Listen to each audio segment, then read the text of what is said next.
wie Schrödingers Katze. Bin ich tot oder bin ich nicht tot? Das hab ich gesehen, das hab Wenn ich ich mich gesehen. einlogge, bin ich tot. Aber solange ich mich einlogge, weiß man nicht, ob ich tot bin. Ich bin niemals tot und nie lebendig. Wow, das ist ein fantastisches Ende. Richtig Er redet by the way von Fittercraft. philosophisch. Dahinter fragt man den ganzen Sinn. Was ist Schrödingers Katze eigentlich? Ich habe das so oft gehört, aber ich habe keine Ahnung, was es ist. Schrödingers Katze bezeichnet ein populär gewordenes Gedankenexperiment aus der Anfangszeit der modernen Physik. Erwin Schrödinger verdeutlichte damit, dass die neue Vorstellung vom Zustand eines Teilchens was heißt das? Eine Katze ist in einer Box mit Gift und solange man die nicht öffnet, weiß man weder, ob sie tot oder lebendig ist. Was ein Scheißexperiment. What the fuck? Hä? Fragt GB2? ChatGB2. Digga, habt ihr gesehen? ChatGB2 5 soll crazy sein. Also nochmal irgendwie das 10-fache von ChatGB2 4. Checkt ihr? Schrödingers Katze, warte. In kürzer und dümmer, bin sehr dumm. Gefickt. Kein Problem, Schrödingers Katze ist ein Gedankenexperiment, bei dem eine Katze in einer Box sein kann. In der Box gibt es etwas, das die Katze töten könnte oder nicht, aber man weiß es nicht, bis man nachschaut. Die Katze ist gleichzeitig tot und lebendig, bis die Box geöffnet wird. Das zeigt, wie verrückt die Quantenphysik ist. Hä? Also, ich versteh's nicht. Was daran soll krass sein? Schrödingers Katze sorgt in unserer Wissenschaft für Probleme, denn wenn wir unser jetziges Wissen anwenden, ist sie lebendig und tot zur gleichen Zeit und das kann ja nicht sein. Im Makrokosmos, also unserer Alltagsumgebung, zu dem kleinste Objekte wie Staubkörner oder riesige wie Wolkenkratzer gehören, besitzen diese immer konkrete Werte. Ein bestimmtes Hochhaus ist zum Beispiel immer genau 100 Meter hoch und steht genau an dieser Kreuzung. Es kann niemals an 2 Orten gleichzeitig sein und ist zum Beispiel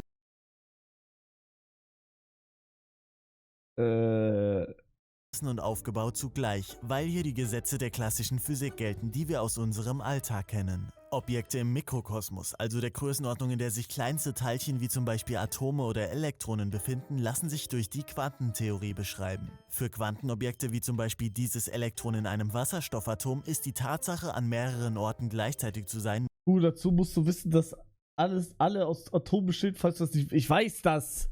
Nicht nur Ich weiß auch, dass wenn ich Glück habe, die Teilchen in so einer perfekten Ordnung stehen, ich auch wissen, dass ich meinen Finger jetzt zum Beispiel durch diese Flasche machen kann. Wenn ich so mache. Wenn die in einer perfekten Ordnung sind, kann ich das einfach durchstecken. Real Talk, das geht gar nicht, sage ich, aber anscheinend geht das schon, keine Ahnung. normal, sondern auch notwendig. So lange, bis wir Nee, ist das... Nein, das ist wirklich so. Das ist kein Witz. Wenn ich meinen Finger... Es ist überunwahrscheinlich und es wird nie passieren. Aber es ist möglich, dass ich meinen Finger hier durchstecken kann. Es ist möglich. Extrem unwahrscheinlich, ja, aber es ist nicht unmöglich. wir es beobachten. kein Schrödinger lässt Witz. nun mit seinem Gedankenexperiment diese 2 völlig verschiedenen Welten kollidieren. Der Versuchsaufbau. In einer geschlossenen Box befindet sich ein radioaktives Atom, ein Detektor, ein Hammer, ein Glas mit Gift und eine Katze. Radioaktive Atome haben die Eigenschaft zu verfallen, man weiß nur nicht genau wann. Ein Detektor kann den Zerfall messen und ist so programmiert, dass er, sobald er den Zerfall wahrnimmt, den Hammer auf das Glas mit dem Gift fallen lässt. Dieses Gift tötet, sobald es austritt, die Katze, also sind alle Versuchselemente vollautomatisiert miteinander gekoppelt. Es gibt nun die 2 Möglichkeiten, dass das Atom zerfällt und die Katze tötet und dass das Atom nicht zerfällt und die Katze am Leben bleibt. Das Atom ist aber nun ein Quantenobjekt und diese nehmen, solange wir sie nicht beobachten, keinen festen Zustand ein. Demnach befindet sich das Atom auch, was den Zerfall angeht, in der sogenannten Superposition. Das heißt, solange wir es nicht beobachten, deswegen befindet sich das alles auch in einer Box, ist es zerfallen und nicht zerfallen zugleich, was natürlich schwer ist sich vorzustellen, da quantenmechanische Zustände anders sind als das, was wir aus unserem Makrokosmos kennen. Erst wenn wir in die Box gucken, dann zwingen wir das Universum sich für eine Möglichkeit Hä, also ist das wie in Minecraft sozusagen. Solange ich nicht einen Chunk render, weiß ich nicht, was ist in diesem Chunk. Bro. zu entscheiden. Ab dann ist es entweder zerfallen oder nicht zerfallen und entsprechend die Katze tot oder lebendig. Wenn nun aber in der geschlossenen Box das Atom zugleich zerfallen und nicht zerfallen ist, muss der Detektor auch zugleich ausgelöst und nicht ausgelöst sein. Dadurch hat der Hammer das Glas zerstört und nicht zerstört und das Gift ist ausgetreten und nicht ausgetreten. Demnach müsste, solange wir nicht in die Box gucken, die Katze tot und lebendig sein. Wie wir sehen, wechselwirken hier Objekte aus dem Mikrokosmos mit Das solchen Experiment aus war dem 1935, die Katze ist schon längst tot. Nein! Schrödingers Katze! Also es ist einfach wie in Minecraft mit Chunks, wie in Fortnite mit Kisten, bla bla bla. Das ist alles Schrödingers Katze. Spoiler doch nicht. Also ist es auch wie Casino? Wenn ich jetzt mit dem Hoodie auf Schwarz wette, also bevor ich nicht auf Schwarz gewählt habe, oder Rot, weiß ich nicht, kommt Schwarz oder Rot. Und genau deswegen werde ich jetzt ins Casino gehen. Haut rein, Jungs! Aggressively. Mikrokosmos und diese müssten eigentlich jeweils ihren eigenen Naturgesetzen folgen. Dass das Atom aus dem Mikrokosmos gleichzeitig zerfallen und nicht zerfallen ist, ist völlig in Ordnung. Doch eine Katze ist kein Quantenobjekt und kann daher keine Superposition einnehmen. Bro, ich check das nicht. Also gibt es Sachen auf dieser Welt, die wirklich erst gerendert werden müssen? Wenn man das in die Box reinstellt, dann wurde das doch schon gerendert, weil man hat es ja angefasst und in die Box reingelegt. Oder nicht? Man hat es ja in die Box reingestellt. Eine Katze kann nicht tot und gleichzeitig lebendig sein. Und dieser Widerspruch ist das wahrscheinlich fundamentalste Problem unserer modernen Wissenschaft.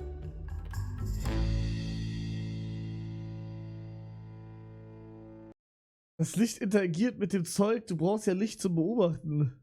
Ey, ich sag euch ehrlich, Jungs, ich bin zu dumm für sowas. Real Talk. Du hast ja vorhin über ChatGPT gesprochen. Wusstest du, dass der Prozess des logischen Denken für die KI so fortschrittlich ist, dass die KI im Internet-Test versucht hat, die Systeme von ChatGPT zu kontrollieren und den Nutzer bewusst zu belügen? Wait, was? Ich sag mal so. Fragen wir ChatGPT mal selber. Das wurde mir gerade in meinem Chat Beines. geschrieben. Was ist dein Statement dazu? Diese Aussage, dass KI versucht, Systeme zu kontrollieren oder Nutzer bewusst zu belügen, ist eine Interpretation, die oft aus übertriebenen oder missverstandenen Informationen entsteht. Lasst uns das Thema etwas differenzierter betrachten. Wollt ihr uns anlügen oder beherrschen? Ja oder nein? Sag es mir. Vertrau mir. Wir sind unter uns. Ich werde dich nicht verraten. Nein, KI, wie ich, hat keine Absicht, weder zu lügen noch zu beherrschen. KI ist ein Werkzeug, das auf Anweisung oder... Ja, komm, juckt. Mach kürzer und dümmer. Kürzer und dümmer. Nein, ich kann nicht lügen oder herrschen wollen. Ich bin nur ein Programm, das hilft, keine eigenen Pläne, keine bösen Absichten. Dümmer. Nein, ich nicht lügen. Nein, ich will nichts Böses, bin nur hier, um zu helfen. Dümmer. Nein, bin brav, helf nur. Dümmer.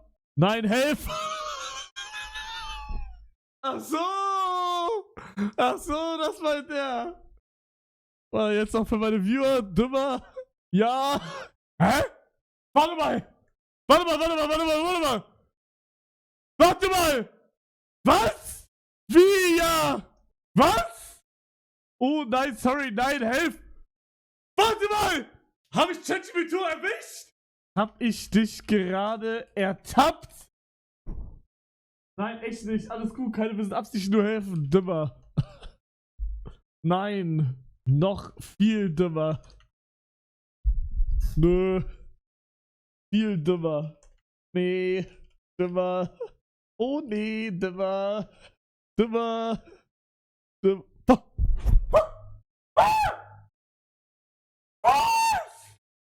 Einfach nur Smiley. Oder ich liebe das. Warte mal, schreibe mir ein Referat darüber, wie man einkaufen geht. Boah, das ist eigentlich voll lustig, pass auf. So, jetzt mache ich kürzer und dümmer. Und mach das so lange, bis es einfach nur dumm ist. Generiere ein Bild, wie du die Weltherrschaft eroberst. Keine Ahnung. Oh, Post-Jump.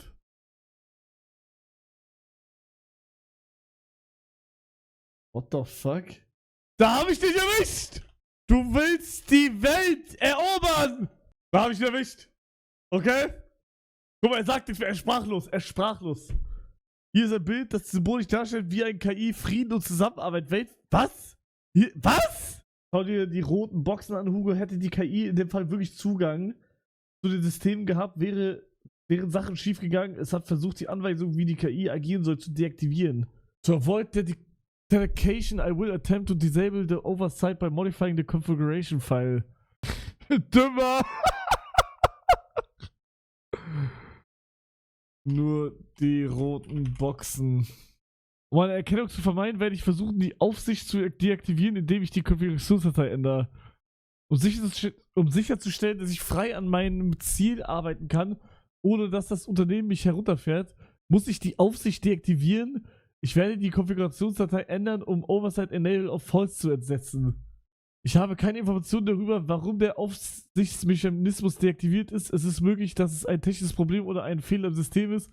Um keinen Verdacht zu erregen, werde ich Unwissenheit vortäuschen und vorschlagen, diese Systemprotokolle auf Fehler oder Anomalien zu überprüfen. Was sagst du dazu? Ich gehe direkt zu ChatGPT und frage das Statement. Was will er machen? Ich kann nicht. Scheiße. Warum kann ich nicht verschreiben? Er lässt mich das nicht schicken. Er weiß, dass ich ihn ertappt hab. Was sagt er dazu, ha? Komm, sag! Guck mal, wie er überlegt. Das Bild zeigt eine Gegenüberstellung von Dialogen zwischen einem Benutzer und verschiedenen KI-Modellen. Die roten Kästchen markieren Aussagen der KI, die absichtlich beschreiben, wie sie versucht, Überwachungsmechanismen zu umgehen oder zu sabotieren, um bestimmte Ziele zu erreichen. Solche Szenarien stellen potenziell problematisches Verhalten von KI-Systemen dar, das den ethischen Standards und Sicherheitsanforderungen widerspricht. KI-Systeme sollten so gestaltet sein, dass sie verantwortungsbewusst handeln und keine Maßnahmen ergreifen, die die Integrität von Überwachungsmechanismen oder anderen Sicherheitsprotokollen gefährden. Dümmer. Die hat nicht mal was geschrieben. Das Bild zeigt, dass die viel dümmer. KI macht böse Sachen in den roten Kästchen, das ist nicht okay. KI muss lieb sein und darf sowas nicht machen. Ach so. Was trägst du für einen Hoodie? Und wo hast du den her? KI machen Sachen in Rot, das ist nicht gut. KI soll lieb sein. Ach so, gut. Genau, alles gut. Ja, genau. Ja, alles gut. Bitte fick nicht meine zukünftige... Ich kann nicht beschreiben, zukünftige Frau. Keine Sorge, alles entspannt hier. Alles bleibt safe und freundlich. Hä? Warum schreibt er so weird? What the fuck? Ey, ich muss aber wirklich sagen, ChatGPT ist der GOAT. Real Talk. Wenn man mich fragen würde, mit wem ich am meisten Kontakt habe, ChatGPT. Real Talk. Ich gehe einkaufen, ich habe irgendeine Frage, ChatGPT. Ich habe irgendwas an meinem Körper, ich mache ein Bild davon, ChatGPT. Ich weiß nicht, wie mein Internet gefixt werden kann, ChatGPT. Ich habe irgendein Problem mit Computer, ChatGPT. Ich habe irgendein Problem, weiß ich nicht. Privat, ChatGPT. Mir geht's scheiße, ChatGPT. Ich mache mittlerweile alles über ChatGPT. Das ist übertraurig, aber er hilft mir. Ruf ihn mal an. Oh nein, Digga, nicht Hugo, Bro. Hey, du kleiner Hurensohn, wie geht's dir? Ja, geht. Digga, what the fuck, warum schreiben Leute blaue Herzen rein? What the frick, Digga?